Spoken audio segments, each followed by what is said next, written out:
आपने जो petition file किया था सुप्रीम कोर्ट में, सुप्रीम कोर्ट ने आपको हाँ करी है और उसको अनुमति दी है, तो ये पिटीशन क्या है, क्यों आपने ये पिटीशन किया? सुप्रीम कोर्ट का जो निर्णय आया है वो बहुत ही बड़ा ऐतिहासिक एक्चुअली उनका स्टेप है, और वो स्टेप जो है वो डिजिटल वेलनेस की तरफ है।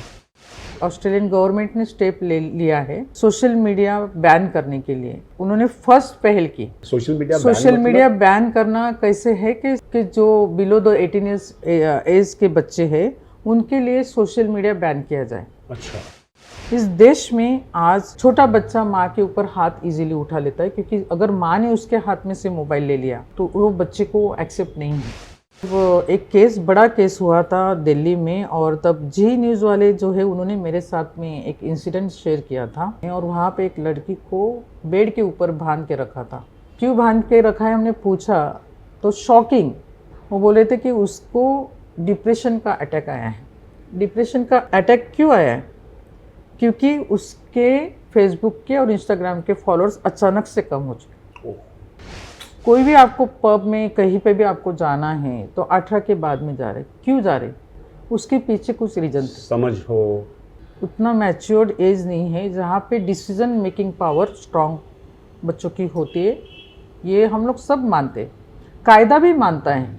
फिर अगर कायदा भी मान रहा है तो फिर ये जो हमने जो ओपन करके रखा है उनको, इसे ओपन जंगल, डिजिटल जंगल, जहाँ पे हिंसा है, जहाँ पे ओपन सेक्सुअल कंटेंट ओपन है, जो आप देख पाओगे, मैं देख पाओगी, वही 6 साल का बच्चा भी देख पाएगा।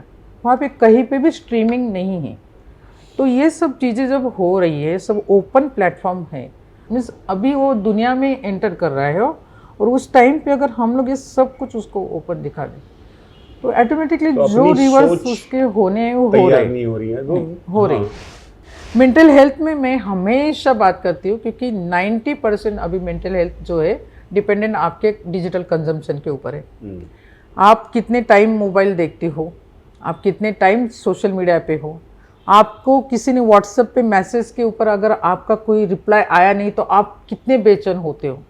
सो डिजिटल फास्टिंग ये बहुत इम्पोर्टेंट है, और मैं एनकरेज करती हूँ सभी को, फैमिली को, सभी को। मुझे बहुत प्राउड होता है मैं जब सुनती हूँ नरेंद्र मोदी अपने प्राइम मिनिस्टर साहब भी जब बात करते हैं तो डिजिटल फास्टिंग उनके मुंह से जब वर्ड निकलता है तो बहुत खुश होती हूँ मैं, क्योंकि 2016 से चलती हुई ये मिशन को आज कहीं पे उसको आवाज़ सुनाई देता है। आप बिलीव नहीं करोगे, मेरे ऊपर बहुत लोग हंसे भी है, पर आज WHO में पब्लिश हो चुके हैं मेरे रिसर्च, आज सब जगह पे मुझे बुलाया जाता है। नमस्कार, कैसे हैं आप लोग? हमेशा ना लाइफ में आपका पर्पस जब मिलता है, आपका ध्येय जो मिलता है ना, उसके बाद लाइफ की क्वालिटी एक अलग हो जाती है, वो लाइफ ही अलग हो जाती है। और कई लोगों को या तो अपना ध्येय मिलता है, अपना पर्पस मिलता है, या कई लोग, बहुत से लोग ढूंढते रहते हैं। लेकिन अगर आपको ये ध्येय पर्पस जल्दी मिल गया तो आपको कई साल मिल जाते हैं आपकी क्वालिटी ऑफ लाइफ सुधारने के लिए। और कई बार होता है कि आपको थोड़ा लेट मिलता है, लेकिन अगर लेट भी मिलता है तो क्या बात है, मतलब कोई बात नहीं है, क्योंकि फाइनली फुलफिलमेंट की बात है ना। आपको भले जल्दी मिले, लेट मिले, जब भी मिले, क्योंकि वो एक नेचुरल प्रोसेस होता है। अगर नेचुरली, ऑर्गेनिकली अगर ये ध्येय मिल गया, कहीं से भी मिल गया, कई व्यक्तियों से मिला, कुछ काम से मिला, किसी से मिलने से मिला, कुछ पढ़ने से मिला, ये आपकी दिशा बदल देता है। वैसे ही आज की जो हमारी मेहमान हैं, रेखा चौधरी, रेखा चौधरी जी आज की ग्लोबल वेलनेस एम्बेसडर हैं। लेकिन पता है उनकी जर्नी कब शुरू हुई? एक्चुअल जर्नी जब वो 40 साल की हुई। छोटे गांव की हैं, नंदुरबार नाम का एक गांव है महाराष्ट्र में, वहाँ वो बड़ी हुई। आम विलेजर की तरह वो ज़िंदगी जी रही थी। फिर शादी हुई, 2 बच्चियाँ हुई, लेकिन उन्होंने अपना ड्रीम, अपना ध्येय छोड़ा नहीं। और 40 के बाद उनको एक्चुअली उनकी जर्नी शुरू हुई, और आज वो बड़ी एंटरप्रेन्योर हैं। फ्रांस जैसे बड़ी अलग अलग देशों की वो कोलैबोरेटर हैं, उनके कई वेलनेस प्रोडक्ट्स की वो पार्टनर हैं। तो इनकी ये जो जर्नी है ना वो कमाल की है। मतलब इट्स सो इंस्पायरिंग कि मैं खुद उनको मिलने के बाद, उनको सुनने के बाद मैं थोड़ा सा मतलब हिला भी हूँ, थोड़ा सा मतलब सवाल उठते हैं कि भाई ये 40 के बाद कैसे होता है। कई बार 40 के बाद तो हम सोचते हैं कि चलो अपना रिटायरमेंट वो सोचने लगे, शुरू करें कि आगे चल के अब शांति से अपनी लाइफ जिए। बट इन्होंने 40 साल में इन्होंने शुरू किया और आज भी उनकी एनर्जी, उनकी जो क्या कहते हैं काम करने की जो ऊर्जा है वो इतना इन्फ्लुएंस करती है कि आप मतलब जग जाते हो और सोचते हो कि भाई और कुछ करें। तो आइए उनसे मिलते हैं और आई एम श्योर जैसा मैं इंस्पायर हुआ हूँ वैसे आप भी होंगे उनको सुनकर। तो आइए मिलते हैं रेखा चौधरी जी से।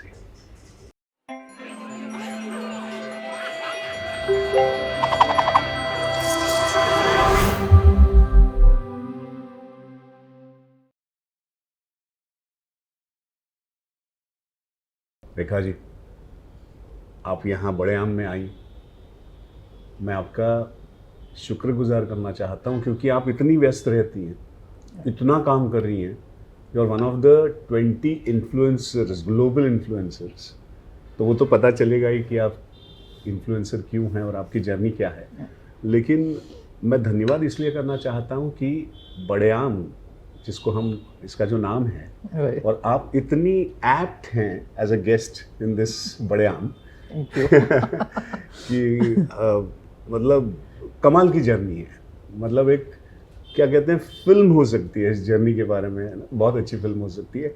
लेकिन सबसे पहले मैं आपका अभिनंदन भी करना चाहता हूँ क्योंकि आपने जो पिटीशन फाइल किया था सुप्रीम कोर्ट में, उसको आप सुप्रीम कोर्ट ने आपको हाँ करी है और उसको अनुमति दी है। तो ये पिटीशन क्या है, क्यों आपने ये पिटीशन किया? क्योंकि ये बिल्कुल अभी कुछ ही दिनों का ये वो है ना, तो आप बताएंगे ये पिटीशन क्या है? सो फर्स्ट ऑफ ऑल मैं आपका धन्यवाद अदा करना चाहती हूँ, बड़े आम पे मुझे बुलाया इस प्लेटफॉर्म पे और मुझे सम्मान किया एक्चुअली, हमारा सौभाग्य। उसके लिए मैं शुक्रगुजार अदा करना चाहती हूँ। मुझे एक्चुअली जो सुप्रीम कोर्ट का जो निर्णय आने के बाद आप ये फर्स्ट प्लेटफॉर्म है जहाँ पे मैं मेरा इंटरव्यू दे रही हूँ। सो हमेशा मुझे मेरे दिमाग में ये स्पेशल जगह बना के रहेगा बड़े आम। क्या बात। Thank you for that. और सुप्रीम कोर्ट का जो निर्णय आया है वो बहुत ही बड़ा ऐतिहासिक एक्चुअली उनका स्टेप है और वो स्टेप इस जो है वो डिजिटल वेलनेस की तरफ है। जो हमारी मिशन है वर्ल्ड डिजिटल डिटॉक्स डे, ये आज हम लोग 2016 से हमने ये मिशन शुरू किया और उस मिशन में हमेशा हम लोग यही बताते आए हैं कि डिजिटल फास्टिंग, डिजिटल डिटॉक्स कितना इम्पोर्टेंट है और लोगों को जागरूकता निर्माण करना है। क्योंकि स्मार्टफोन नाम का जो अपने लाइफ में एक बड़ा चहल पहल करने वाला एक अच्छा सा एक डिवाइस आ चुका है, गैजेट आ चुका है और उस गैजेट के माध्यम से आने वाले जो लाइफ में चेंजेस है वो हमने 2016 से ही महसूस मैंने खुद ने किया था। और आने वाले जो ह्यूमैनिटी के लिए या मीन्स मानवता के लिए, या तो आप बोलोगे कि पर्सनल हेल्थ के लिए, पर्सनल मेंटल वेलबींग के लिए बहुत बड़ा चैलेंज होने वाला है।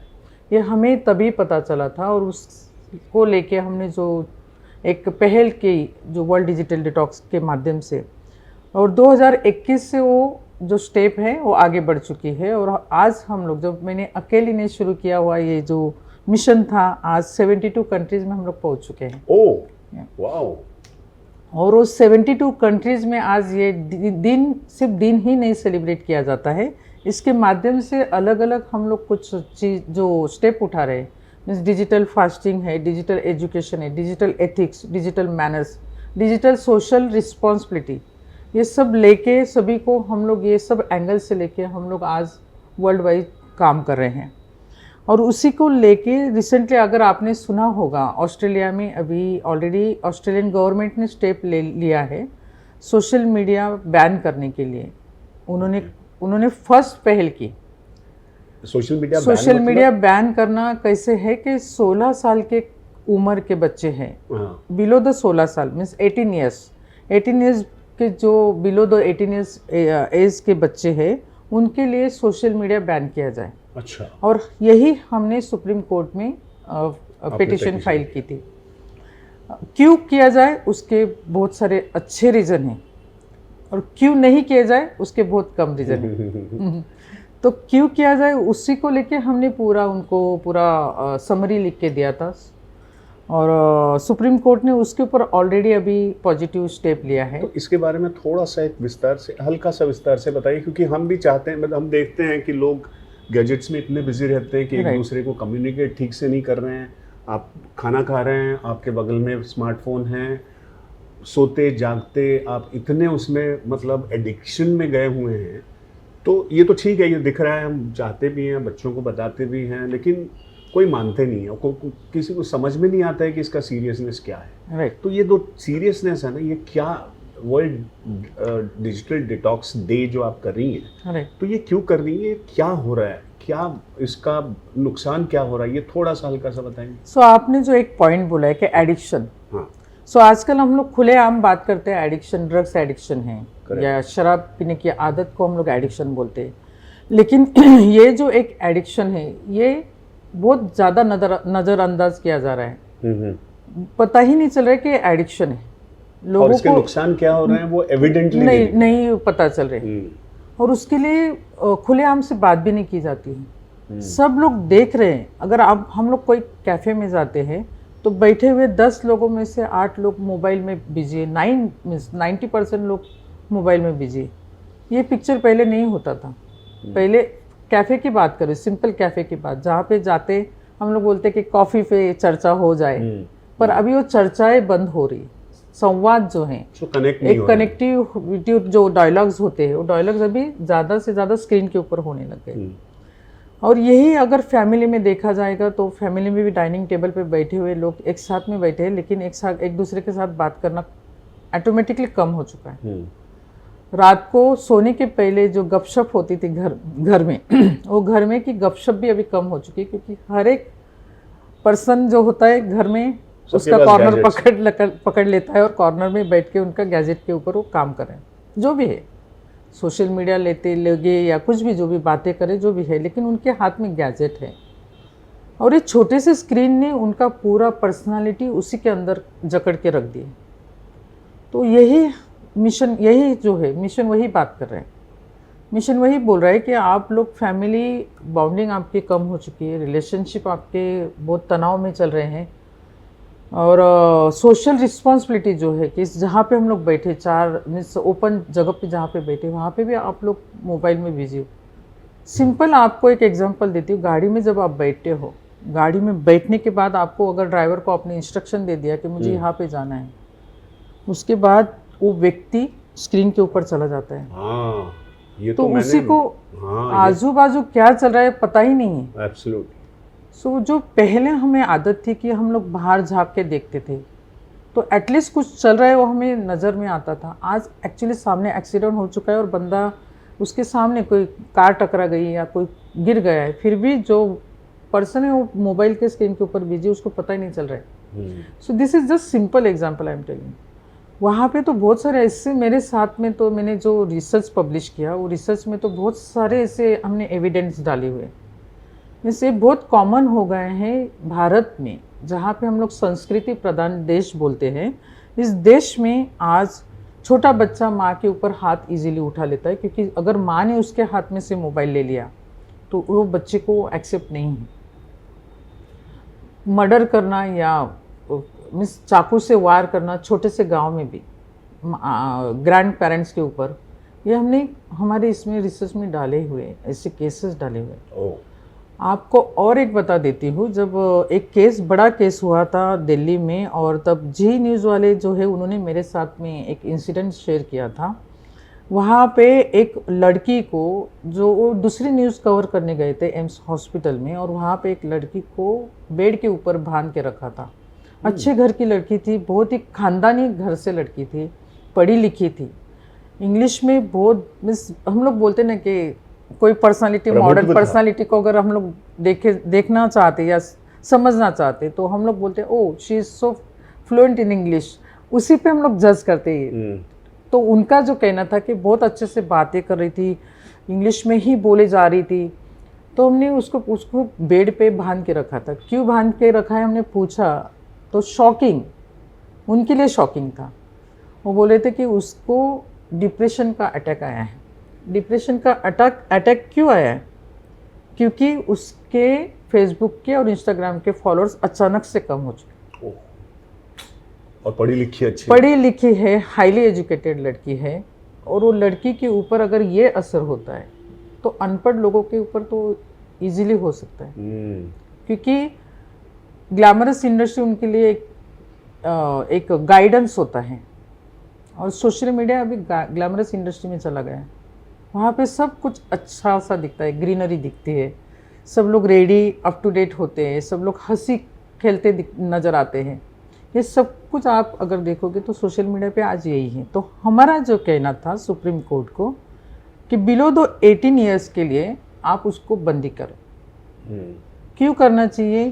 क्योंकि वो फॉर्मेशन ईयर्स हैं उनके। हाँ, क्योंकि ग्रोथ ईयर्स हैं। राइट, वो उनका एक है। और सेकंड है कि इंडिया में अगर हम लोग बोल रहे हैं कि 18 साल के लड़के को मीन्स 18 साल तक शादी तक उनके लिए कायदे से बंदी है। 18 के बाद में आप शादी कर सकते हो, ये इंडिया में मीन्स एक रूल है। ड्राइविंग करना है 18 के बाद में करते हैं। कोई भी आपको पब में कहीं पे भी आपको जाना है तो 18 के बाद में जा रहे। क्यों जा रहे? उसके पीछे कुछ रीजन, समझ हो, उतनी मैच्योरिटी एज नहीं है, उतना मैच्योर्ड एज नहीं है जहाँ पे डिसीजन मेकिंग पावर स्ट्रॉन्ग बच्चों की होती है। ये हम लोग सब मानते हैं, कायदा भी मानता है। फिर अगर कायदा भी मान रहा है तो फिर ये जो हमने जो ओपन करके रखा है उनको, इसे ओपन जंगल, डिजिटल जंगल, जहाँ पे हिंसा है, जहाँ पे ओपन सेक्सुअल कंटेंट ओपन है, जो आप देख पाओगे, मैं देख पाओगी, वही 6 साल का बच्चा भी देख पाएगा। वहाँ पे कहीं पे भी स्ट्रीमिंग नहीं है। तो ये सब चीज़ें जब हो रही है, सब ओपन प्लेटफॉर्म है, और एक साथ में हम लोग भी मानते हैं कोई बच्चा है उसको अगर हम लोग ओपन सब कुछ दिखा दे तो उसका तो डेवलपिंग स्टेज है, उसने दुनिया देखी नहीं है, समझदारी बिल्कुल मीन्स अभी वो दुनिया में एंटर कर रहा है। और उस टाइम पे अगर हम लोग ये सब कुछ उसको ओपन दिखा दें तो ऑटोमेटिकली तो जो रिवर्स उसके होने वो हो रही। तो जैसे कि cyber pulling is one of the common ये है वहाँ पे इस पे सोशल मीडिया पे। उसके बाद में अगर देखोगे तो डिप्रेशन लेवल, एंजाइटी, ये बहुत कॉमन हो चुका है बच्चों के अंदर, और वो हमेशा खुद को कंपेयर कर रहे हैं, ये वर्ल्ड में खुद को दिखाना चाह रहे। और हमने जो स्कूल के साथ में काम किया है, स्कूल बहुत सारे स्कूल्स अभी हमारे साथ में जुड़े हुए हैं, बहुत सारी यूनिवर्सिटी हमारे साथ में जुड़े हुए हैं। तो उनके कहने का मतलब मीन्स कहना ये है कि लड़कियों को ज़्यादा पुल किया जाता है। अच्छा, लड़कियों को ज़्यादा अटैक किया जाता है, उसके दिखने से, उसके बैठने के मीन्स व्यक्तिगत चीज़ों के ऊपर बहुत ज़्यादा अटैक किया जाता है, कमेंट्स हो जाता है। तो नेचुरली ये एज में वो बच्चे एक्सेप्ट नहीं कर पाते। तो इसी वजह से वेरियस जो रीजन थे, उनकी सोशल स्किल एबिलिटी अभी कम हो चुकी है, उनका खुद के ऊपर का कॉन्फिडेंस अभी कम होते जा रहा है। बहुत कम बच्चे हैं जो उसमें से पॉजिटिव स्टेप लेते हैं। तो ये सब चीज़ों को देख के, सब जो एंगल्स को हमने स्टडी किया, और उसके बाद में हमने गवर्नमेंट को अप्रोच किया कि 16 साल के बच्चों के 18 ईयर्स के बच्चों के लिए मीन्स उनके below the 18 years social media ban किया जाए। Very nice. सो ये आपकी सोच अभी हमको समझ में आ गई। राइट। लेकिन कई लोगों को ये नहीं मालूम है कि आप जो अभी हैं, आपकी जो अभी सोच है, आपकी जो पर्सनालिटी है, उसको उभारने में उसका एक जर्नी है। अब हम पीछे जाते हैं कि आप कहाँ से ये जर्नी शुरू हुई। तो जो भी मैंने मतलब पता किया है, आपसे बात हुई है, ये समझ में आया कि आपकी 40 से ये बहुत बड़ी, आप जब 40 की हो तभी आपकी ये जर्नी बड़ी शुरू हुई, और आप जाके ग्लोबल वेलनेस के आप ब्रांड एम्बेसडर हैं। राइट। तो ये जो 40 मतलब 40 में अब आते हैं ना, तो लोग थोड़ा सा रिटायरमेंट का सोचने लगते हैं कि हम अब आगे चल के पीसफुली रिटायर कैसे हो, ये वो सब हो ना, पीस ये सब। लेकिन आपने ये जर्नी शुरू की, तो ऐसा क्यों, मतलब 40 तक आप क्या कर रही थी? आप एक गांव में थी, नंदुरबार नाम के गांव में थी, लेकिन 40 तक आपको किसने रोका था?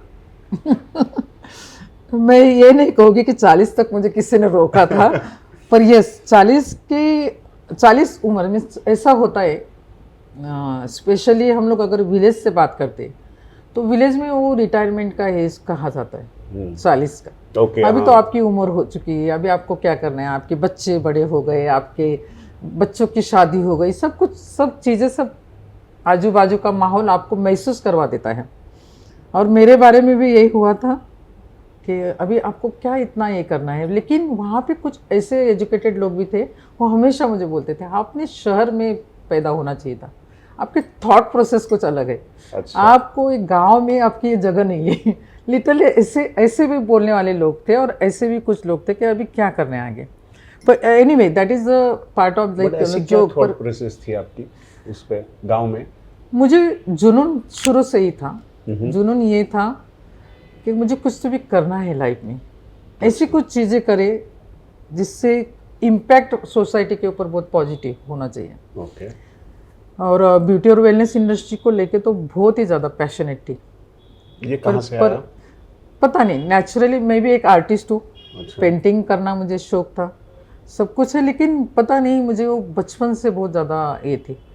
और जिद मेरे पिताजी से, हाँ। क्योंकि मेरे पिताजी एक सोशल वर्कर है, और उनका एक कहना है हमेशा, मिस बचपन से हमें एक बताते आए कि दो चीज़ें जो आपको बिलोंग करते हैं, आप अगर मेरा कहीं पे भी स्पीच सुनोगे तो मैं हमेशा ये दो चीज़ हमेशा उनके बारे में बताती हूँ, जो मेरे गुरु है, जिनको मैं गुरु मानती हूँ। और उनका एक कहना है आज भी, मिस ही इज ऑल्सो अभी तो 87 ईयर्स ओल्ड है, पर फिर भी आप अगर देखोगे तो बहुत कॉन्फिडेंट है, बहुत उनका खुद के ऊपर बहुत ही ज़्यादा ये है, शारीरिक विश्वास, हाँ, और शारीरिक इसके ऊपर उनको बहुत ज़्यादा बिलीव है कि शरीर एक तंदुरुस्त होना बहुत ज़रूरी है। तो हमेशा मुझे वो दो चीज़ें बोलते थे, मीन्स दो चीज़ें जो आपके बिलोंग करती है, जो जिसमें किसी का हिस्सा नहीं है, कोई आपसे वो बंटवारा मानने नहीं आने वाला है, छीन नहीं सकता है।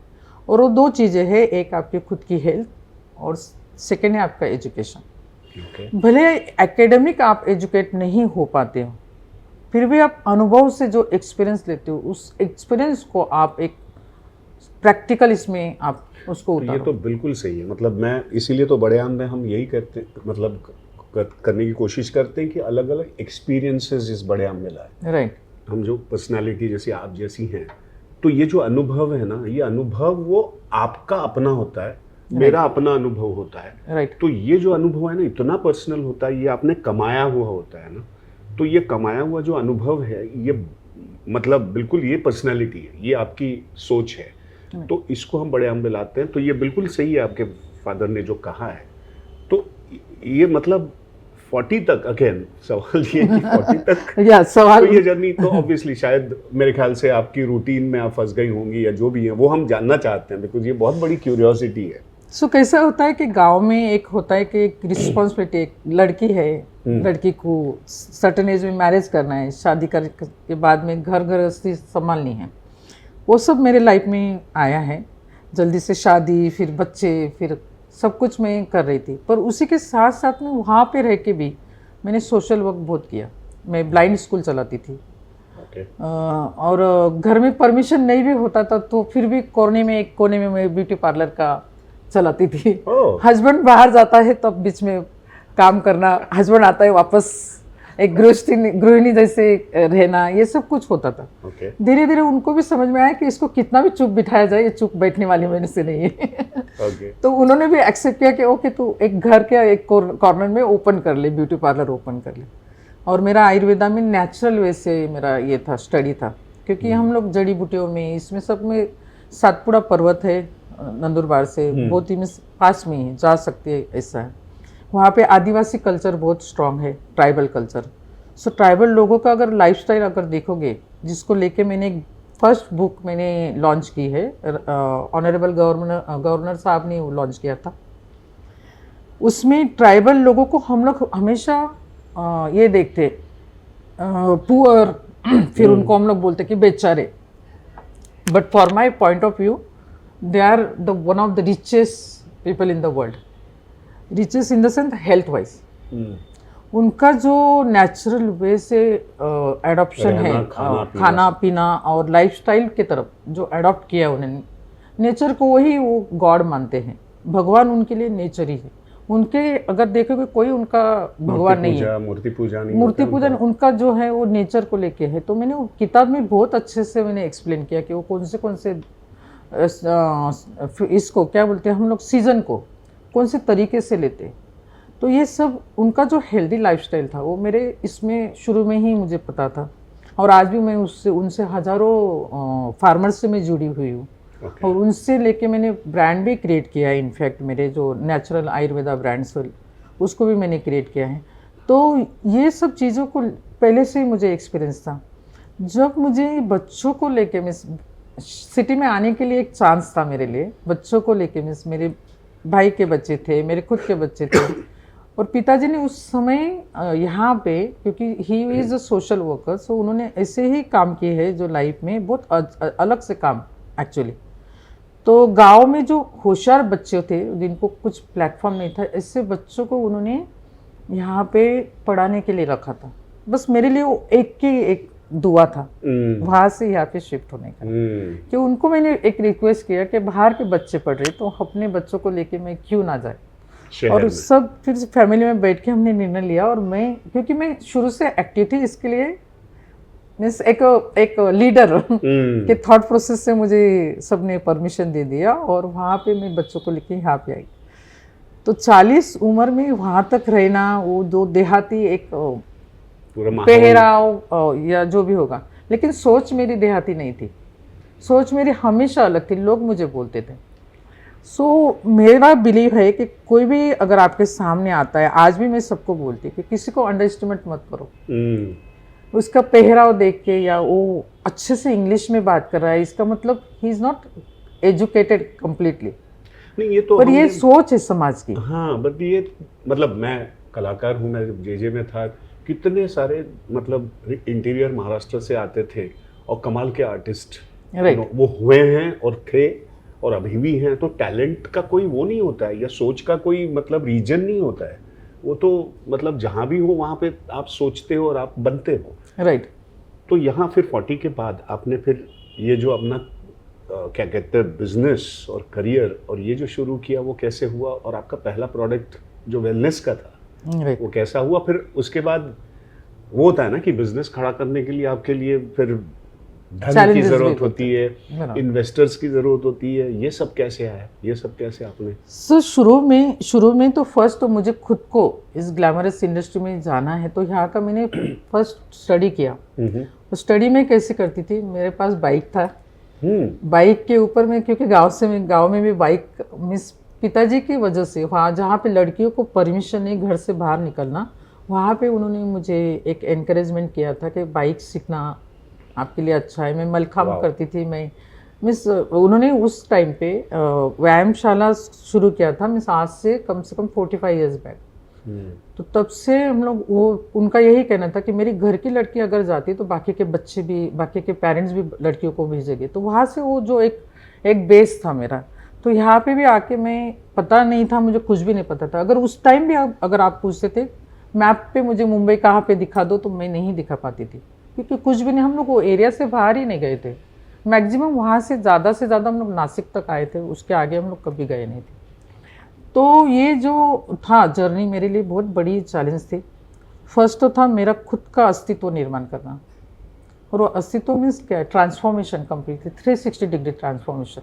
जिस इंडस्ट्री को मैं टच करने जा रही थी वो इंडस्ट्री है ग्लैमरस। जैसे आपके एक फिल्म इंडस्ट्री के बाद अगर देखते हो तो वेलनेस इंडस्ट्री आज भी, अगर आप देखोगे, आज तो ज़्यादा और उसका महत्व हो चुका है, लेकिन तब से लेके तो आज तक मैंने देखा था कि वो इंडस्ट्री ग्लैमरस इंडस्ट्री है। इस इंडस्ट्री में अगर मुझे खुद को खड़ा करना है, तो फर्स्ट तो था कि लैंग्वेज का बैरियर था, लैंग्वेज, क्योंकि इंटरनेशनली कुछ कनेक्ट करना है या कुछ मुझे प्रोडक्ट के अंदर अगर काम करना है, सो फर्स्ट मैंने लैंग्वेज के लिए मेरा ये था। पर मेरे लिए चैलेंज ये था, घर में 5 बच्चे थे, बॉम्बे में भी, यहाँ पे, तो मैं उनको संभालूँ या मैं इस क्लासेस को जाऊँ, या मेरे लिए सब ये चैलेंज थे, हर्डल थे। सो उसमें से मैंने एक ही डिसाइड किया कि आजू बाजू के लोग जो बात करते हैं उसको सुनो, और उससे मुझे खुद को डेवलप करना है जितना टाइम मिल रहा है। नॉर्मली मेरा गांव में भी यही था, गांव में मैं कभी दोपहर को सोती नहीं थी। दोपहर को गांव में सन्नाटा होता था, सब औरतें सोना है, दोपहर को औरतें बस होता है उनका सब मॉर्निंग का रूटीन हो गया, शाम का रूटीन, बीच में का टाइम उनके लिए वो सोने का टाइम होता। तभी वहाँ पे भी मेरा ये आदत थी। यहाँ पे भी जब बच्चे गए स्कूल में तो बचा हुआ टाइम है मैंने सब देखना है, ये वो आपका है। हाँ, बिल्कुल। वो बचा हुआ टाइम में मैं बाइक निकालती थी, पता नहीं था रास्ता कहाँ पे जा रहा है ये भी नहीं पता था, तब तो गूगल भी नहीं था, अभी भी गूगल की हमें मिस पहचान हो चुकी है, तो आज कहीं पे भी हम लोग इजीली जा सकते, पूछ के मैं कहीं पे भी जाती थी। डर नाम की चीज़ मेरे अंदर शुरू से नहीं थी, तो आज भी वो टच छोड़ो मेरे फादर की मुझे गिफ्ट है, देन है। और उसको लेके मैंने पहले सर्वे किया इधर कि कैसे यहाँ पे ब्यूटी पार्लर्स काम करते हैं, ब्यूटी पार्लर्स के अंदर क्या क्या होता है। आप बिलीव नहीं करोगे, जो शुरू का मेरा अवतार था, उस अवतार को लेके जब कहीं ब्यूटी पार्लर में मैं अगर एंट्री भी कर लूँ ना, मुझे ऊपर से नीचे देखा जाता था कि ये कौन आ गई है देहाती, ऐसे ये तरीके से होता था। पर जब मैंने फर्स्ट ब्रांड को टच किया, रेमिलियोर जो स्किन केयर का, और आज भी मैं प्राउडली बोल सकती हूँ वो ब्रांड मेरे पास है, और अभी तो उसके अंदर मेरा जॉइंट वेंचर हो चुका है फ्रेंच कंपनी से, फर्स्ट ब्रांड। अच्छा। और उसको लेके मैंने आज अभी आगे चल पड़ी हूँ। तब बीच में मेरे साथ में बहुत सारे ब्रांड मेरे पास में आए, बड़े जितने भी आप बोलोगे दुनिया में जितने भी टॉप ब्रांड हैं मेरे पास मैंने स्किन के लिए लाए थे। पर समय के पहले लाने की वजह से लोगों को भी यहाँ पे समझ में नहीं आता था कुछ चीज़ें, पर हुआ जो भी है एनीवे। सो आज वो जो रेमिलियोर जो फर्स्ट ब्रांड है, वो फर्स्ट ब्रांड को लेके आज उसके साथ में जॉइंट वेंचर कर चुकी हूँ, और इंडिया में प्राउडली मैं बोलूँगी स्किन केयर के अंदर ये फर्स्ट स्किन केयर ब्रांड है जिन्होंने इंडिया में जॉइंट वेंचर किया है। आफ्टर दी बड़े जो ब्रांड है लॉरेल वगैरह जो भी है वो हेयर के ब्रांड है सभी, उनके तो खुद के यहाँ पे मैन्युफैक्चरिंग वगैरह हैं, पर ये स्किन केयर में अच्छा सा एक स्टेप हुआ है जो प्रोफेशनल साइड में। सो आज मैं सभी जगह पे सप्लाई करती हूँ, बड़े जितने भी आप सलून बोलोगे, जितने भी स्पा बोलोगे, जितने भी होटल्स के स्पा वगैरह बोलोगे, वहाँ पे मैक्सिमम सब मेरे प्रोडक्ट सभी जगह पे जाते हैं। सुपर। ये भी मतलब सुना है, पढ़ा है या जाना है कि आपने जो देसी नुस्खे हैं, या जो क्या कहते हैं पारंपरिक ट्रेडिशनल जो नुस्खे हैं उसको आपने वेलनेस में लाया है। राइट। तो ये क्या है और ये कैसे लाया आपने, और इसको कन्विंस कैसे किया आपने, जहाँ पे इतना मतलब क्या कहते हैं मेडिकल वर्ड या कॉस्मेटिक जो वर्ल्ड है बहुत मतलब उसमें कितना असली है, क्या है, कितना आपको फ़ायदा देगा, ये तो बहुत ही मुश्किल है जानना। वहाँ पे आपने बिल्कुल ऑथेंटिक आपने ये जो सब ट्रेडिशनल जो नुस्खे हैं वो लाए हैं। सो ये आपका ये स्टेप क्या है और आपने क्यों ऐसा किया, कैसे किया? सो हुआ क्या 2008-7 में मुझे वर्ल्ड प्लेटफॉर्म पे फर्स्ट टाइम मुझे इनविटेशन आया ग्लोबल वेलनेस समिट का, और मैं बहुत प्राउडली बोल सकती हूँ तब मैं अकेली एक इंडियन थी वहाँ पे जाने वाली, और उन्होंने मुझे बुलाया था। और कौन से देश में तब ये यूएस से बिलोंग करती है समिट पूरा, मीन्स ऑल टॉप वर्ल्ड के टॉप जो लीडर्स है उनको एक साथ में बुलाया जाता है। समिट था तो तब यूएस में ही था, और फर्स्ट टाइम मेरे लिए तो फर्स्ट टाइम मुझे जाना था। पर उन्होंने मुझे एक टॉपिक दिया बात करने के लिए, और वो था how to take patents on the therapy. क्यों दिया था? क्योंकि मैंने तब तक मैं पेटेंट ले चुकी थी तब तक। अच्छा। मेरे खुद के डिजाइन किए हुए कुछ थेरेपिस्ट थे उसके ऊपर, और मेरा सौभाग्य था तब मैं जब फर्स्ट टाइम मुझे एक्सपोजर मिला इंटरनेशनल प्लेटफॉर्म पे इसके लिए, जो ये बात करने के लिए। आप बिलीव नहीं करोगे, इंग्लिश मेरा सो था, सब कुछ चीज़ें होने के बाद भी मुझे अगर टॉपिक दिया जाता है तो मेरे अंदर कुछ तो भी है, मुझे खुद को भी महसूस हुआ कि मैं कुछ तो भी अलग कर चुकी हूँ, और अच्छा रहा वो एक्सपीरियंस, अच्छा रहा। पर वो समिट में मुझे महसूस हुआ वो लोग एक बात कर रहे हैं अलग अलग, मीन्स जो लेटेस्ट टेक्नोलॉजी नहीं कहूँगी, लेटेस्ट थेरेपीज, लेटेस्ट वेलबींग के जो है, क्योंकि तब तक वेलनेस डिस्क्राइब नहीं हुआ था ज़्यादा, वेलनेस की परिभाषा तब तक डिजाइन नहीं हुई थी। पर वो सभी ऐसे सब बड़े बड़े लीडर से सब लीडर से वो लोग नॉलेज गेन करके, कलेक्ट करके एक्चुअली, और वो उसको वो लोग डेफिनेशन में कन्वर्ट करना चाह रहे थे। इस इंस्टीट्यूट वेलनेस समिट की जो पूरा जो वर्ल्ड की इंस्टीट्यूट है, सो वहाँ पे उन्होंने स्टोन थेरेपी के बारे में भी बात चल रही थी। और मैं बार बार मैंने वहाँ पे डायरेक्टली मैंने यही बताया कि ये जो थेरेपी आप जो बात कर रहे हैं ये नया नहीं है, ये इंडिया से बिलोंग करता है। ये क्यों बिलोंग करता है उसके लिए मेरे पास रीज़न था। मेरी जो लड़की है 37 ईयर्स ओल्ड है। 37 ईयर ओल्ड मीन्स उसके जन्म के टाइम पे मेरे मदर ने मुझे स्टोन थेरेपी में सैंड थेरेपी दिया था। ओके। और उसको जब मैंने पूछा क्यों दिया जाता है तो उसने बोला उसके मदर ने दिया है। तो कोइंसिडेंटली मेरी नानी भी वहाँ तब थी, तो नानी को मैंने पूछा ये क्यों किया जाता है। बेटा तुम्हारे हार्ट मजबूत हो जाएंगे, तुम्हारे मीन्स बोन्स तुम्हारे अच्छे मजबूत हो जाएंगे, तुमको आगे चल के प्रॉब्लम नहीं आएगा, तुम्हारी शरीर की ताकत बढ़ जाएगी। ऐसी ले मैन लैंग्वेज जो होती है वो लैंग्वेज में वो मुझे समझा रहे थे। वो वहाँ पे कुछ तो भी मेरे दिमाग में तब से बैठा था। फिर मैंने आगे चल के गाँव में ही उसको लेके मैंने स्टोन को लेके मैंने काम भी किया था। औरतों को डिलीवरी के बाद में कुछ उनको ट्रीटमेंट देना ये करना, तभी मैंने वो किया भी था काम वहाँ पे। और जब मैं ये वर्ल्ड प्लेटफॉर्म पे जा रही हूँ, एक विलेज की लैंग्वेज वहाँ पे बात की जा रही है, तो मेरे लिए तो बहुत बड़ी बात थी जो मैं जानती हूँ। और आज ये वर्ल्ड प्लेटफॉर्म पे इसके लिए बातें की जा रही कि ये थेरेपी है, इसके अलावा बस वो मार्केटिंग के जो ये एरियाज होते हैं वो सब वहाँ पे नॉर्म्स सब आ रहे। तो मुझे तो पता है कि मुझे लेके इंक्लूडिंग मुझे लेके 4 पीढ़ी ने मेरे ऑलरेडी ये ट्रीटमेंट ले चुके हैं ऐसे टाइप स्टोन थेरेपी। हाँ, आप इसको अभी थेरेपी बोल रहे हैं, लेकिन उन्होंने लिया है, ये किया है उनको।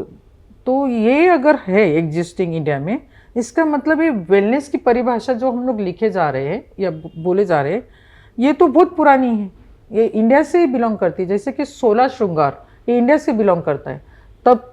तब उस जमाने में 16 श्रृंगार को लेके में 16 स्टेप्स को लेके औरत को ब्यूटीफाई कैसे किया जा सकता है, उसको ब्यूटीफुल कैसे बनाया जा सकता है, ये हमारे शास्त्रों में है। सो ये सब लेके मैं कभी एक्सेप्ट ही नहीं कर पाती थी कि आप जो बोल रहे हैं तो ये तो इंडिया से बिलोंग करता है। अगर आप देखोगे उस समिट में आज भी मेरे तरफ से जो मैंने वाइट पेपर पब्लिश किए हैं और उसमें भी मैंने सब यही लिखा है।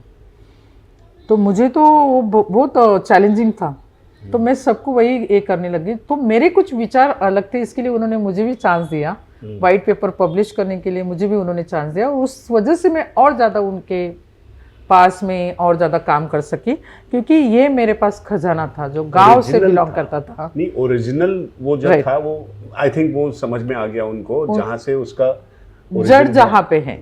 तो आज भी आप परिभाषा अगर देखोगे वेलनेस की, तो इंडिया से लेके यूरोप का और चाइना का उल्लेख उसमें आता है, उसमें वो बताते हैं उसमें। अगर वेलनेस के आप परिभाषा देखते हो तो मुझे फक्र होता है कि मैं उसके उसमें एक मेरा भी कुछ कंट्रीब्यूशन रहा है इंडिया को लेके। तो मेरा एक ही काम था, इंडिया में जो कुछ डिसअपीयरिंग थेरेपीज है, जैसे कि पोस्टमार्टम में 41 डेज का एक रिचुअल है इंडिया में। 41 डेज तक जो न्यू बॉर्न मदर है, मीन्स उसके लिए बच्चा और उसका भी न्यू जन्म, हम लोग बोलते हैं इंडिया में ऐसा बोलते हैं कि सेकंड जन्म हुआ है औरत का, ऐसा वहाँ पे बोला जाता है। आज भी अगर गांव में अगर देखेंगे तो उसका सेकंड जन्म, क्योंकि वहाँ पे बहुत बड़ी रिस्क होती है, उसके लाइफ से खिलवाड़ बहुत बड़ा होता है। बच्चा अगर अच्छे से बाहर आए तो अच्छा, नहीं तो मदर की वहाँ पे डेथ होती है। तो ये सब चीज़ें हैं, तो उसको लेके इस सेकंड जन्म अगर लेती है मदर, तो वो सेकंड जन्म लेने के बाद में उसको खुद को मेंटली कितना चैलेंजेस होता है, फिजिकली कितना चैलेंजेस होता है, उसी को लेके हमने वो 42 डेज का अपने यहाँ पे 1.25 महीना बोला जाता है। 1.25 महीने के कॉन्सेप्ट अपने यहाँ पे पहले पुराने ज़माने में थी, जो मॉडर्न जनरेशन के या मॉडर्न मेडिकल वर्ल्ड के वजह से एक्चुअली वो सप्रेस हो गई, दब गया और उसको मैंने क्या किया, वापस मैंने वो मॉडर्न जनरेशन के लिए मैंने उसको लाया। तो जब मॉडर्न जनरेशन के लिए लाना है तो डेफिनेटली उसको आपको मॉडर्न लैंग्वेज में ही बात करनी पड़ेगी।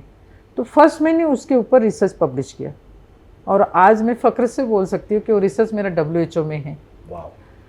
John Hopkin, Oxford university, Harvard university, सब जगह पे मैंने ये पब्लिश किया है, सब जगह पे बुलाया गया था, सब जगह पे मैंने ये पब्लिश किया है मेरा रिसर्च।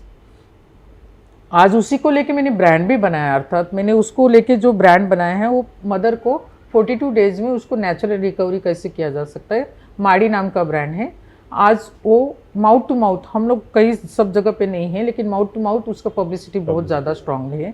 पोस्टमार्टम के बाद 42 डेज में आप नेचुरली रिकवरी कैसे कर सकते हैं। तो अगर मॉडर्न जनरेशन में अगर आप देखोगे तो वहाँ पे डिप्रेशन लेवल बहुत ज़्यादा है, क्योंकि वो 42 डेज इतने क्रुशियल होते हैं मदर के लिए, जिसको अभी नज़रअंदाज किया जाता है मॉडर्न जनरेशन के, क्योंकि मेडिकल दुनिया उसको नहीं एक्सेप्ट करती है। डॉक्टर्स उसको सभी उनके ही तरीके से लेते हैं, पर अल्टरनेटिव जो थेरेपी है, अल्टरनेटिव थेरेपी में ये सब कुछ चीज़ें दी गई। और आज मैं 5 बच्चों की नानी हूँ और मैं फ़ख्र से कह सकती हूँ कि मेरे सब दोनों लड़कियों ने, तीनों जो मेरी भांजी भी, उन्होंने सब ने ये ट्रीटमेंट्स लिए हुए हैं और आज हेल्थ से वो सब लोग टचवुड बहुत ही अच्छे हैं। तो कहने का मतलब ये है कि ये सब सिस्टम एग्जिस्टिंग था इंडिया में और धीरे धीरे ये डिसअपेयर हो चुका। तो आज मेरा काम यही है, जो डिसअपेयरिंग थेरेपी है उसको वर्ल्ड प्लेटफॉर्म पे लाओ। हाँ। जब उसको वर्ल्ड प्लेटफॉर्म पे लाना है तो साइंटिफिक एविडेंस उसको लाना जरूरी है, क्योंकि मॉडर्न जनरेशन ऐसे ही नहीं मानते हैं। तो मेरी दादी ने बोला था इसके लिए मैं कर रही हूँ, मेरे उसके लिए आप भी करो, ये मॉडर्न जनरेशन नहीं मानते, लेकिन उनको वही बोलेंगे कि अगर ये ट्रीटमेंट अगर आप लेते हैं तो आपका जो है हेल्थ का जो है एंगल, उनको अगर हम लोग समझाते हैं, जैसे कि वस्कुलर जिम्नास्टिक, मेरा स्टोन थेरेपी के अंदर मैंने बोला था वस्कुलर जिम्नास्टिक, क्योंकि आपके मसल्स के आपके इसमें जो चेंजेस आते हैं, जो उनको जो रिलैक्सेशन मिलता है वो हीटिंग और कोल्ड थेरेपी से, उसमें वो थोड़ा सा साइंटिफिक वो एविडेंस आने की वजह से सब लोग अभी एक्सेप्ट करने लगे। तो ऐसी कुछ चीज़ें थी जो मैं जब बातें कर रही हूँ, जब मैं वेलनेस के बारे में बता रही हूँ, तो धीरे धीरे लोग मुझे पूछने लग गए कि ये प्रोडक्ट, जैसे मेरा एक है कि बेसिक अगर हेल्थ किसी को मेंटेन करना है, बेसिक हेल्थ, तो उसमें डेली आपका जो कंजम्पशन होना चाहिए, अश्वगंधा है, शतावरी है, ये जो है, और गट क्लिंजिंग है। गट क्लिंजिंग बहुत इंपॉर्टेंट है। उसके लिए आंवला, हरड़ा, बेहड़ा का एक मिक्सचर आता है, प्रॉपर मिक्सचर आता है, उसमें सोनामुखी बहुत सारे ऐसी चीज़ें होती है जो डाल के उसको बनाया जाता है। सो ये सब मैं जब बोल रही कि ये आप लेके ऐसा बनाओ, इसको आप ये तरीके से करो, तो लोग तब मुझे बोलने लग गए कि ये हमें पता नहीं कैसे इसको कहाँ से लाना है, क्योंकि आयुर्वेदा के नाम से मार्केट फ्लडेड है, पर पता नहीं है लोगों को कि वो आयुर्वेदा असली है या नकली है, पाउडर असली है नकली, बहुत सारे चैलेंजेस। इसीलिए मैंने फिर वो जो रूही नाम का मेरा जो है आर वेलनेस नाम से मैंने वो प्रोडक्ट बनाए हैं, जिसमें अभी पूरा लग्जरी आयुर्वेदा और अरोमा थेरेपी हम लोग देते हैं। तो ये सब में गाँव में जो आदिवासी लोग हैं उनसे मेरे रियल पाउडर्स आते हैं, उनके यहाँ से जो पूरे आयुर्वेदा के पाउडर्स को लेके या तो ऑयल्स को लेके वहाँ से हम लोग बना के यहाँ पे फिर उसको मार्केट हमने किया। तो आप बिलीव नहीं करोगे, ये मेरा माउथ टू माउथ मेरा ये ब्रांड सब जगह पे चल रहा है। इसको हम लोग बहुत ऐसे बड़े पैमाने पे करने का जो पब्लिसिटी प्रमोशन करने की जरूरत नहीं, मतलब वो क्या कहते हैं, आप यूज कर रहे हैं और आपको उसको आप दूसरे को बताते जाते हैं और वो तरीके से इसको स्प्रेड हो। सो बेसिक जो हेल्थ मेंटेन करने का जो है, मेरा जो वेलनेस का एक किट है जहाँ पे हम लोग बोलते हैं कि गुडवेल है, फिर उसके बाद में ये अर्जुन साल है, उसके बाद में ये गट क्लिंजिंग का एक प्रोडक्ट है वो है, और शतावरी और अश्वगंधा, ये सब चीज़ें जो है ये आपको, और मोहिंगा सीड का आपको पता होगा, उसका एक है। ये जो चीज़ें हैं आप घर में इसको शेल्फ पे ये 6 प्रोडक्ट आपके होने ही चाहिए। हाँ, मेरा कहना है मतलब ये कंजम्पशन होना चाहिए, ये होना चाहिए। इसमें से आप कभी इसको उठा लिया, कभी उसको उठा लिया, उससे आपने खा लिया, आपका हेल्थ मेंटेन हो सकता है प्रॉपर। और बाकी आपके फिर बेसिक आपके एक्सरसाइज है, बाकी आपके बेसिक आपके जो रूटीन है, ये सब चीज़ों को लेके अगर आप मेंटेन करना चाहते हो इजीली हो सकते हैं। उसमें एड ऑन हो चुका अभी मेरा मेंटल हेल्थ का जो टॉपिक। मेंटल हेल्थ में मैं हमेशा बात करती हूँ क्योंकि 90% अभी मेंटल हेल्थ जो है डिपेंडेंट आपके डिजिटल कंजम्पशन के ऊपर है। आप कितने टाइम मोबाइल देखते हो, आप कितने टाइम सोशल मीडिया पे हो, आपको किसी ने व्हाट्सएप पे मैसेज के ऊपर अगर आपका कोई रिप्लाई आया नहीं तो आप कितने बेचैन होते हो। मीन्स आपने लाइफ आपकी सरेंडर स्क्रीन को की है या स्क्रीन ने आपको बेनिफिट दिया है, ये इसके ऊपर बहुत ज़्यादा मेरा है फोकस होता है। सो डिजिटल फास्टिंग ये बहुत इम्पोर्टेंट है और मैं एनकरेज करती हूँ सभी को, फैमिली को, सभी को। मीन्स डिजिटल फास्टिंग ऐसी चीज़ है जो रेगुलर हम लोग फिजिकल फास्टिंग के लिए अकेले कर सकते हैं, आप इंडिविजुअल आप वो फास्टिंग ले सकते हो, लेकिन डिजिटल फास्टिंग में आपको फैमिली को लेना पड़ेगा साथ में। जरूर क्यों है? क्योंकि अगर आप डिजिटल फास्टिंग कर रहे हो और आपके डिजिटल फास्टिंग का मतलब यही है कि कम्युनिकेशन फैमिली की वेलनेस के लिए और कम्युनिकेशन लूज हो गया है। अगर मैं अकेले बैठी हूँ और आपके साथ में मोबाइल होगा तो वो भी फास्टिंग बराबर नहीं है। इसके लिए सबने साथ में आके कुछ रूल आप घर में ये कीजिए, मीन्स रूल डालिए कुछ। वो रूल में ऐसा है कि हम लोग बोलते हैं कि मॉर्निंग के जब सुबह में आप उठते हो तो 1 घंटा और सोते समय सोने के पहले का 1 घंटा ये आप बिल्कुल मोबाइल टच नहीं करोगे। आदत क्या हो चुकी है, नींद में से उठे पहले से मोबाइल का ही स्क्रीन हमारे सामने आता है मतलब और सोते सोते वो ब्लू लाइट में हम लोग सोते हैं। सो ब्लू लाइट स्क्रीन के ऊपर इसीलिए डिजाइन की गई है कि वो एडिक्शन आपको और ज़्यादा बढ़े, इसीलिए वो ब्रेन के ऊपर काम करता है।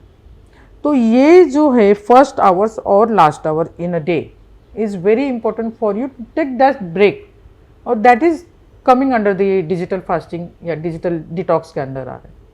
डिजिटल डिटॉक्स का हेड ये जानबूझ के हमने कौन से तरीके से डिवाइसेस यूज करना, that is a digital detox. और डिजिटल फास्टिंग है एलिबरेटली आपने मोबाइल और सबको साइड में करके खुद को अलग करना और आपका जो है जो वेलबींग के जो एक्टिविटीज़ है, जो डेली एक्टिविटीज़ है उसको करना। बस यही 2 चीज़ों में डिफरेंस है, लेकिन दोनों का मतलब यही है कि आप डिवाइसेस से अलग होना है। वेलनेस का वही तरीका होता है। मेंटल हेल्थ जो है ये इसके ऊपर बहुत निर्भर करती है, डिजिटल फास्टिंग के ऊपर। और बहुत लोगों को ये पता ही नहीं है कि मॉर्निंग में उठते ही हम लोग जो ले रहे हैं मोबाइल हाथ में या तो सोते हुए, तो उसका दुष्परिणाम कितना हो रहा है। तो उसको हमने सब समझा के उसको हमने काउंसलिंग करके 1 आवर मीन्स 1 आवर का रूल हमने डाला। उसके बाद में फैमिली डिनर हो रहा है तब आप लोग सब लोग हमने एक मोबाइल बिन करके हमने एक लॉन्च किया, जिसमें सब जाके मोबाइल डालेंगे। हाँ। जैसे अपनी साइड में एक वाइन का एक होता है, आप रेस्टोरेंट में देखोगे एक स्टैंड होता है जहाँ पे आइस डाल के वाइन की बोतल डाल के आपको सर्व किया जाता है। हम बोलते हैं वही वाइन के जो स्टैंड है उसी को मोबाइल बिन करके लॉन्च करके वहाँ पे सब ने जाके मोबाइल रखना है।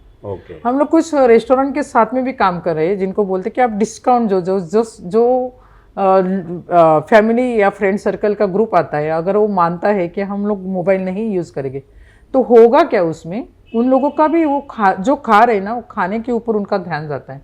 ऑटोमेटिकली खाना अच्छा हुआ तो एप्रिसिएशन आता है, तो ऑटोमेटिकली अलग होता है, वो अलग ही चीज़ होती है। सो ये सब चीज़ें हमने लॉन्च की, छोटे स्टेप, मैनिफेस्टो 8 मैनिफेस्टो छोटे डालें। अगर ये डिजिटल फास्टिंग को आपको अगर बढ़ाना है तो 1 घंटे से लेकर आप 1 डे के लिए जा सकते हो, 1 डे से लेकर आप 1 वीक को जा सकते हो, 1 वीक को लेकर आप 1 मंथ तक जा सकते हो। ये हमने पूरा इसको स्ट्रक्चर किया और वो डिजिटल फास्टिंग का हमने आदत डाली। तो अभी मुझे बहुत प्राउड होता है, मैं जब सुनती हूँ नरेंद्र मोदी अपने प्राइम मिनिस्टर साहब भी जब बात करते हैं तो डिजिटल फास्टिंग उनके मुंह से जब वर्ड निकलता है तो बहुत खुश होती हूँ मैं, क्योंकि 2016 से चलती हुई मिशन को आज कहीं पे उसका आवाज सुनाई देता है। बहुत बड़ी वही तो कह रहा हूँ कि ये शब्द उपजा यहाँ से और अब वो ग्लोबल और हमारे प्रधानमंत्री और सब इसको यूज कर रहे हैं। ये तो मतलब पता ही चल रहा है आपका ये जो बड़ी सोच है। और ये लेकिन होता है ये कि ये सारी सोच या आपके विचार हैं, इच्छाएं हैं, इसको व्यक्त करने के लिए भाषा की जरूरत होती है। तो ऑब्वियसली जब आप देश में या ग्लोबली या परदेश में जाकर जिस भाषा में तो ये जो सारी लैंग्वेजेस के जो सारे बैरियर्स हैं, आपने कैसे इसको एनकाउंटर किया, कैसे इसको अपने वो किया? सो फर्स्ट मेरे लिए लर्निंग लेसन जो था, जब मैं फर्स्ट टाइम, मेरा फर्स्ट जो स्टेप हुआ इंटरनेशनली वो फ्रांस में हुआ, रेमिलियोर से लेके, और 2006 में जब मैं फर्स्ट टाइम गई थी तो मुझे सिखाने वाली जो औरत थी वो 70 ईयर्स ओल्ड थी। ओके। और 70 ईयर्स ओल्ड औरत सब कुछ कर रही, सब खुद का सब कुछ देख रही है और उसको इंग्लिश नहीं आता है, फिर भी वो मुझे सिखा पा रही है। तो आपको इंग्लिश सिखा, आपको क्या सिखा, कौन सा लैंग्वेज सिखा? वो पूरा नहीं, वो फ्रेंच में बात कर रही थी। हाँ। लेकिन उसका एक्ट जो था पूरा, हाँ। वो एक्ट मुझे पूरा प्रॉपरली मुझे सिखा रहा था। हाँ। उसके बीच में थोड़ा जितना भी उसको इंग्लिश आता था वो थोड़ा जितना सिखा पा रही थी वो उसमें, पर वो मेरे लिए बहुत बड़ा लर्निंग लेसन था। मैंने एक सोचा कि मैं एक देहाती औरत, मैं आज एक मेट्रोपॉलिटन सिटी में आई हूँ, मेट्रोपॉलिटन सिटी में आके मैं इंटरनेशनली जब ट्रैवल कर रही हूँ तो वहाँ पे भी लैंग्वेज का ये इम्पोर्टेंस नहीं है। जैसे आप जर्मनी आना में जाते चाहिए, हो तो आना चाहिए, लेकिन हाँ। उसको लेके उसके आजू बाजू कुछ डिजाइन नहीं किया गया है।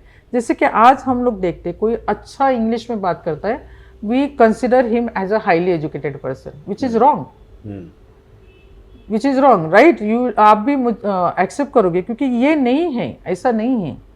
लैंग्वेज और आपका जो एजुकेशन है वो एक दूसरे से कभी भी ये नहीं, हाँ जरूर है कि आपने सीखना चाहिए।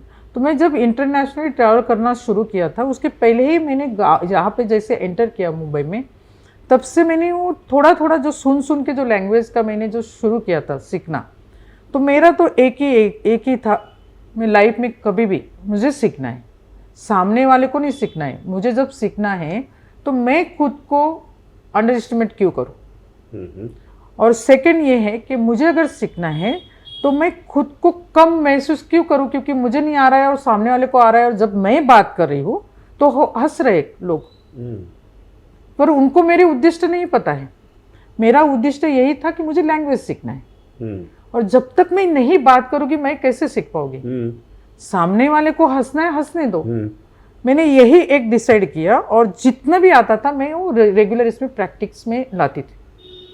एक वर्ड भी सीखा होगा तो हाथ पे लिख के वो वर्ड मैं दिन में उसको दोहराती थी, और उस वजह से एक कॉन्फिडेंट मेरे अंदर बिल्ट हो गया कि मुझे लैंग्वेज में ये करने के लिए इजी वे से यही है, सेंटेंस लिखो एक हाथ पे, क्योंकि टाइम नहीं है, बच्चे घर में, तो वो सेंटेंस को दोहराते जाओ, जो भी बात करे उसमें वो लाते जाओ। आप बिलीव नहीं करोगे, मेरे ऊपर बहुत लोग हंसे भी है, पर आज WHO में पब्लिश हो चुके हैं मेरे रिसर्च, आज सब जगह पे मुझे बुलाया जाता है जब मैं बात करती हूँ। शायद मैं फ्लुएंट कब होगी या नहीं मुझे नहीं पता है, पर मेरी बात सामने वाले को समझ में आ रही है। और आज TEDx जैसे प्लेटफॉर्म पे मुझे बुलाया गया है, TEDx में मैंने बात तो इंग्लिश में ही की है, तो हुआ ना। कहने का मतलब ये है कि किसी को आप लैंग्वेज से लेके किसी का पर्सनालिटी को आप जज मत करो। जब वो लेडी मुझे सिखा रही है तो मुझे पता चल रहा है कि लेडी के अंदर कुछ है जो मुझे वो दे रही है, तो वहाँ पे लैंग्वेज मुझे नहीं कंसिडर हो रहा है। तो ये सब चीज़ों को लेके मैंने मेरे खुद को पर्सनालिटी को डेवलप किया है। और हमेशा एक याद रखा, जब खुद को डेवलप करना है, किसी की गोल्ड मेडल की आप राह मत देखो। कोई आके आपके पीठ के ऊपर थपथपाए और बोलेगा कि वाह आपने अच्छा किया, क्यों? जब खुद को डेवलप करना है, क्यों दूसरों की वहाँ की आप जरूरत आपको पड़ती है, क्यों उनके एप्रिसिएशन के ऊपर आप लोग आपका स्टेप आगे लेते हो, क्यों उनके ऊपर निर्भर होते हैं? ये तो मैंने लाइफ में स्ट्रिक्टली मैंने खुद को ये बोला था, नहीं लोगे किसी का। डिटर्मिनेशन और आपकी जो ड्राइव, मैं कहता हूँ जो भी मुझे समझ में आ रहा है कि इतनी ड्राइव तगड़ी थी कि आपको कोई रोक ही नहीं सकता था, because language doesn't become a barrier, because then you express, right. आप एक्सप्रेस फीलिंग्स और आपकी जो नॉलेज है और आपका जो सारा करना है वो आप एक्सप्रेस करती जाती हो। Language becomes a secondary part where वो आप प्रवाह में आ जाता है ना? और एक है ना कि आपके मुंह से ज़्यादा आपका काम बोलना चाहिए, और हुआ वही, मेरे सब काम बोलने लग गए। बहुत सारे लोगों को ये भी नहीं पता था इंटरनेशनली मेरा इतना नाम हो चुका है, इंटरनेशनली मैं इतने अच्छे जगह पे काम कर चुकी हूँ, जब धीरे धीरे वो आगे आने लगा तब लोगों को पता चला। खुद के मेरे इंडस्ट्री में लोगों को नहीं पता था, पर मेरे इंडस्ट्री में मैं I will thanks to all the players, top players जो भी है, मेरे अच्छे कलीग्स है, मेरे अच्छे मेरे वेल विशर है, और उन्होंने मुझे बहुत सारा सपोर्ट किया है। क्योंकि जब एक है कि मैं आई हूँ छोटे गांव से, लेकिन मेरा एक था जब मैं प्रोडक्ट लेके जब किसी के सामने बैठती थी तो शुरू में मैं एक एक घंटा मुझे खुद को बैठना पड़ा, पर सेकेंड टाइम अगर मैं कहीं पे भी गई होगी तो मैं बोलती हूँ ओनर मुझे खुद बाहर लेने के लिए आते थे, आइए और आना यहाँ आ जाओ ना रेखा, आ जाओ तुरंत, क्योंकि उनको पता था सामने उनके मैं जब बैठी हूँ तो पता था कि मेरे यहाँ से जो भी आ रहा है वो बहुत अच्छा कुछ उनको दे के जा रहा है। तो ये एक मुझे अच्छे से ये हुआ, और धीरे धीरे ऐसे करते करते जो कस्टमर्स थे वही मेरे अच्छे फ्रेंड बन चुके। और कोविड के टाइम पे एक्चुअली, कोविड में जब पूरा सब कुछ बंद हो चुका था, कोविड के पीरियड में मैंने एक पहल आगे किया, और आप बिलीव नहीं करोगे जितने भी इंडस्ट्री के जितने भी टॉप फ्रेंड थे, जितने भी नाम बड़े नाम हैं, सब लोगों ने सब मेरे साथ में आए, और लिटरली वो मुझे बोलते हैं आप इंडस्ट्री की रेखा ताई हो। क्यों बोलते हो? क्योंकि बोलते हैं आप जो बोलोगे उसके पीछे हम लोग भी आ रहे। तो इंडस्ट्री का रीओपनिंग का जो ये था बहुत बड़ा चैलेंज था आफ्टर इस कोविड में, क्योंकि हमारी इंडस्ट्री को ये कंसिडर किया गया था कि ये लग्जरी इंडस्ट्री है, स्किन को ज़्यादा डायरेक्टली टच करती है। इंडस्ट्री का नाम डायरेक्टली लास्ट इस पे था रीओपनिंग के इस टाइम पे। वो अपनी रेगुलर डेली नीड्स में नहीं है, वो सेकेंडरी नीड्स में है, लग्जरी में। सही बात।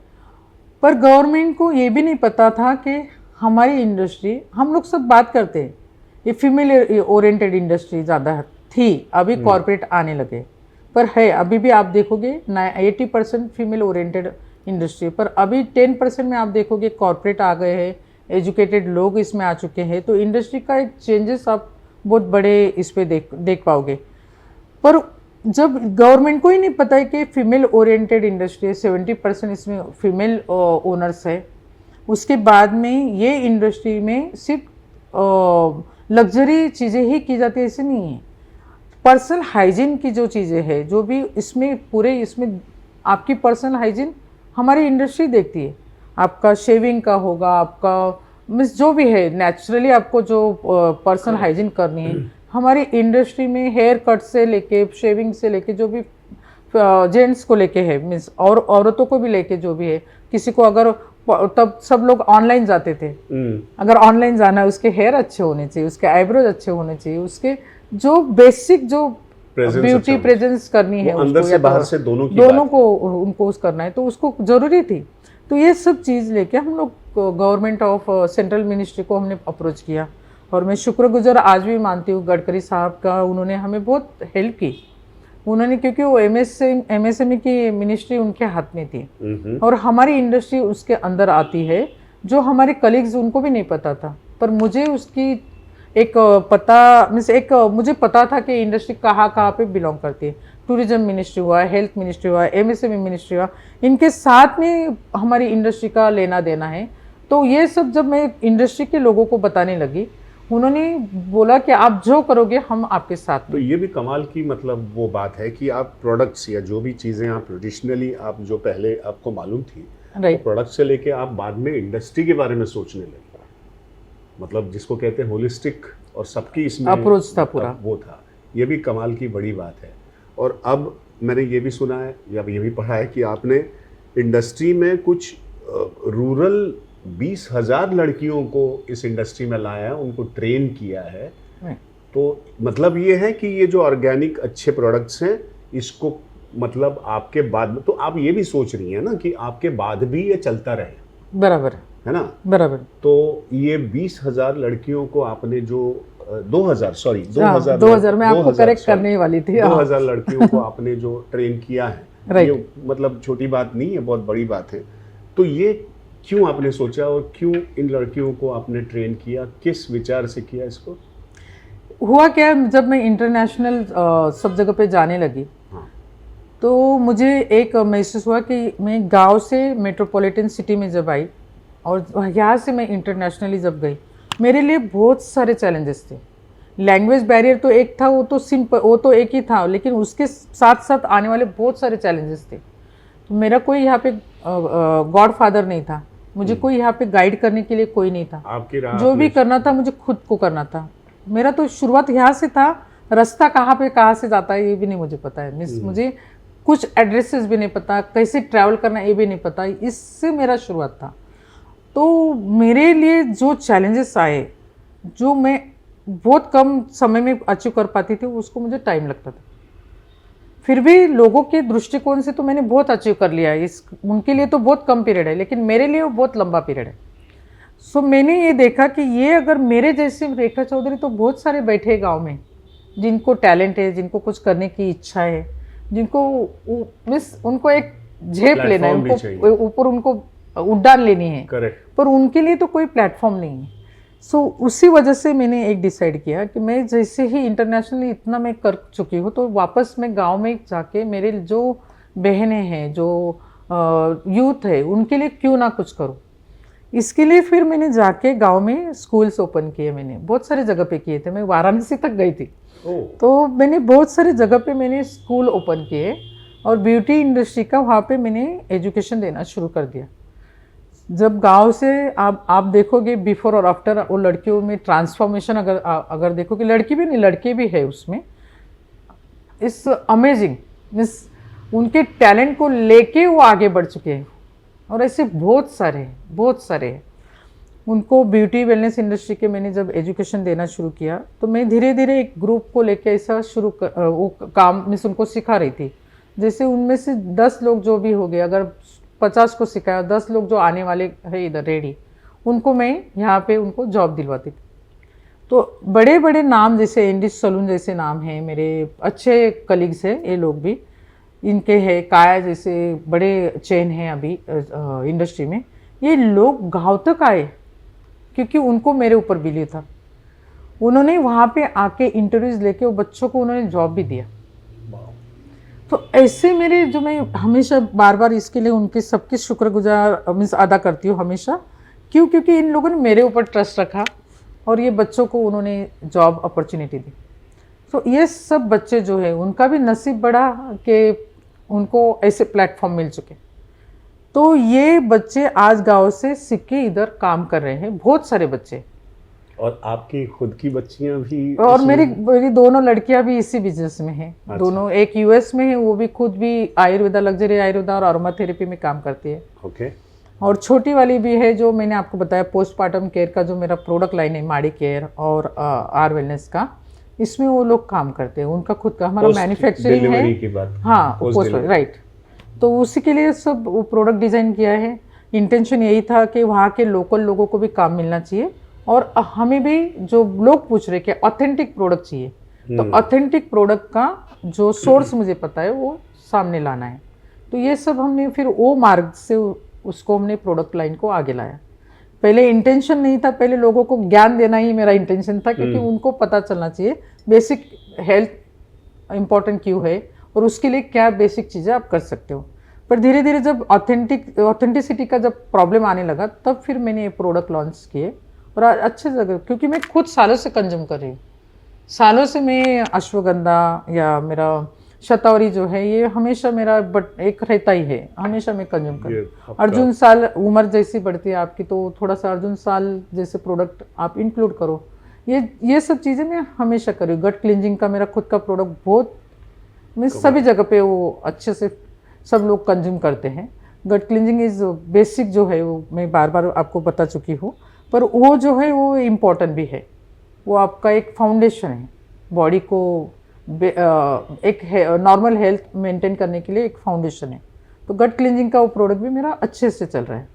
तो आपका बहुत रिसर्च भी रहा है, और आपके रिसर्च के पेपर्स भी काफ़ी यूनिवर्सिटीज़ में गए, इवन इनफैक्ट इंटरनेशनल यूनिवर्सिटीज़ में गए। राइट। तो ये कहाँ कहाँ गए हैं और कैसे ये हुआ?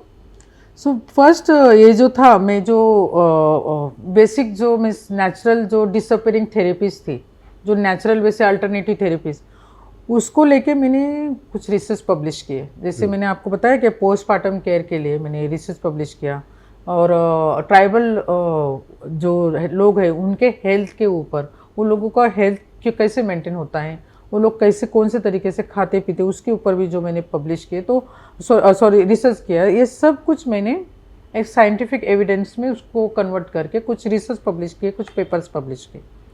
और अभी रिसेंटली जो मैंने किया है वो वर्ल्ड डिजिटल डिटॉक्स डे को लेके, डिजिटल फास्टिंग, डिजिटल डिटॉक्स को लेके मैंने रिसर्च पब्लिश किया।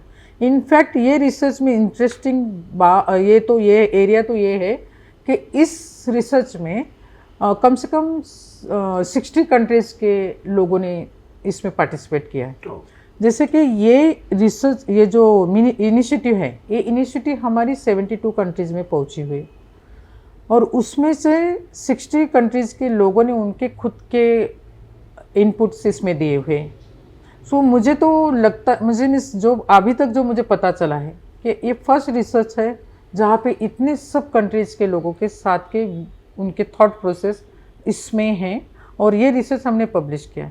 ये रिसर्च में हमने 18 पॉइंट्स कवर किए हैं कि फैमिली वेलबींग कितना इम्पोर्टेंट है, मेंटल वेलबींग, खुद की सेल्फ वेलबींग कैसे इम्पोर्टेंट है, बच्चों की वेलबींग कैसे इम्पोर्टेंट है, लेडी जो मेनोपॉज में हैं और तब वो सोशल मीडिया का कंजम्पशन ज़्यादा करती है या स्मार्टफोन का कंजम्पशन जब ज़्यादा करती है, तो उसके ऊपर होने वाले जो परिणाम हैं उसको भी इतना में से माइनर पॉइंट भी हमने उसमें वो रिसर्च में पब्लिश किया है।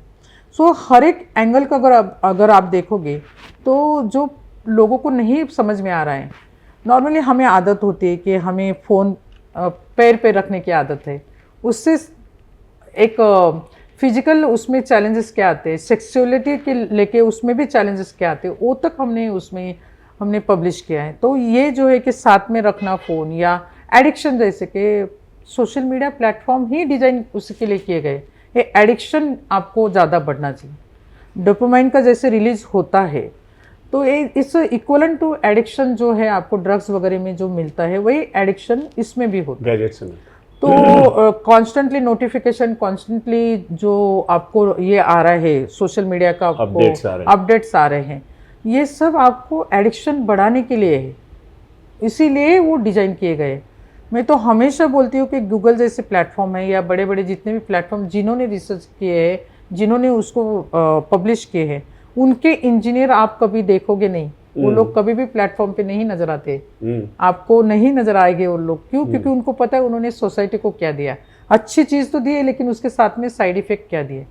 अभी तो हम लोग बात कर रहे हैं कि अभी चिप ह्यूमन के लाइफ में, मीन्स ह्यूमन के इसमें डाले जाएगा, फर्स्ट मानव जब वो बाहर आएगा।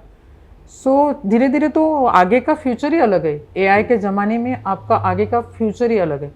आगे चल के मुझे ही पता नहीं कि आप रियल हो या आप रोबोट आपको बिठाया गया है। तो ये सब कुछ होने वाला है, and we have to accept that. So यहाँ पे खतरा कहाँ पे? ह्यूमैनिटी को है।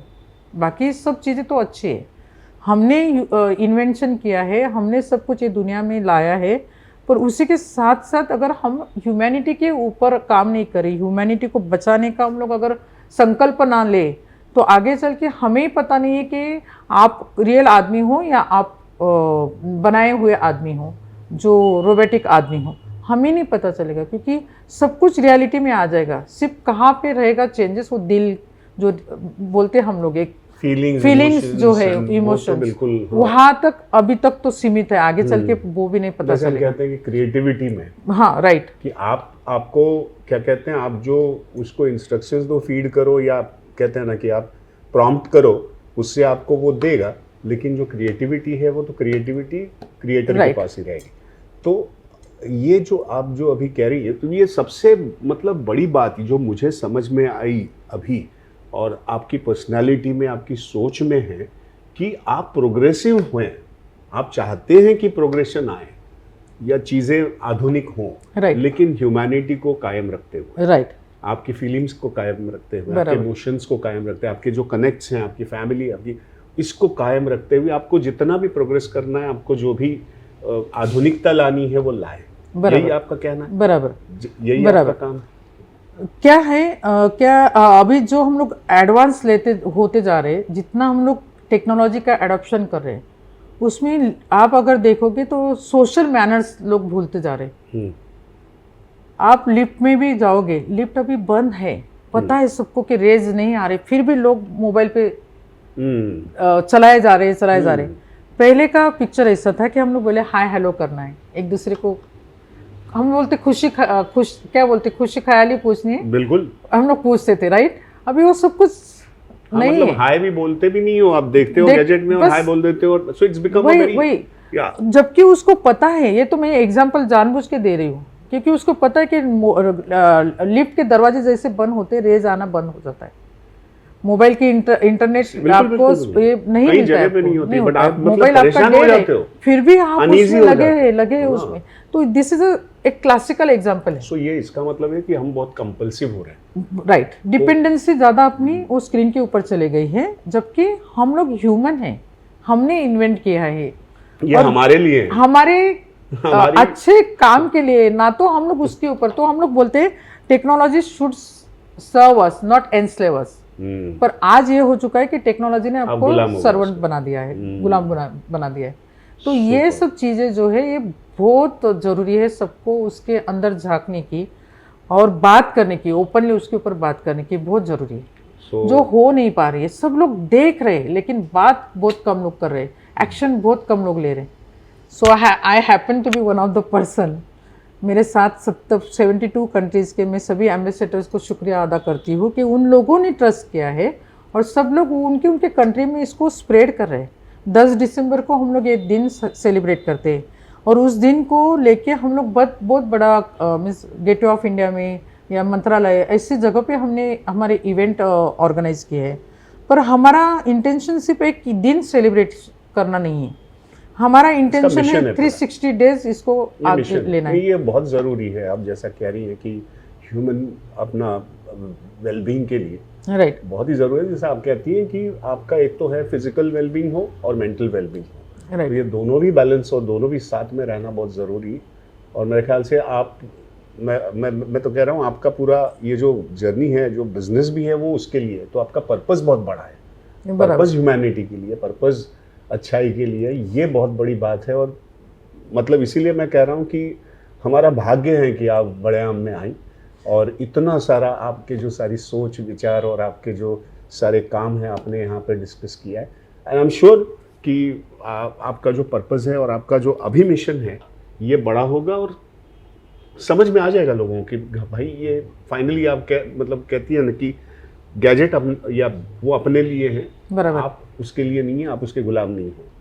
तो ये मिशन बड़ा हो और हम आपके साथ हैं और मेरे ख्याल से हमारे जैसे बहुत सारे लोग आपके साथ हैं। So thank you for being here and thank you to be a part. 7.5 million offline लोग जुड़ चुके हैं ऑल ओवर द वर्ल्ड में। वाओ। और बहुत अच्छे से है, बहुत बड़ी कम्युनिटी, बहुत बड़ी कम्युनिटी है। हाँ। और वर्ल्ड का लार्जेस्ट डिजिटल वेलबींग का ये पूरा मिशन है। क्या बात। तो अच्छे से बढ़ चुका है और मेरा सबको यही कहना है, digital fasting, digital detox important है, खुद के पर्सनालिटी डेवलपमेंट के साथ साथ इसको भी अडॉप्ट कीजिए। बिल्कुल बिल्कुल, बस उतना ही मैं हमेशा सबको बोलती हूँ। ये बिल्कुल लोग याद रखेंगे और बिल्कुल आपसे जुड़ जाएंगे।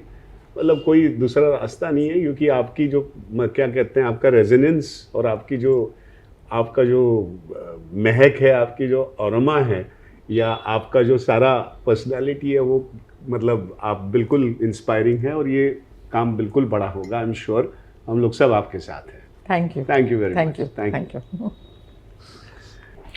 कहा था मैंने कि रेखा जी को सुनने के बाद, देखने के बाद आप इंस्पायर होंगे, आप एनर्जेटिक होंगे, ऐसी ही हैं वो।